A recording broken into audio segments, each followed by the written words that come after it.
வச்ச மாமனவ யாரு பாடுகிற பாட்டுல தானியும் அத கூறு யாரிடத்தில் உன் மனசு போச்சு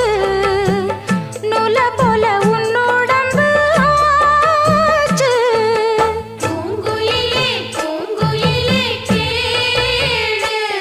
நீ பாட்டெடுத்த காரணத்தை கூறு யாரிடத்தில் உன் மனசு போச்சு நூல போல உன் உடம்பு ஆச்சு வட்டமிட்டு சுத்தும் கண்ணு வீச்சு வாய விட்டு போனதென்ன பேச்சு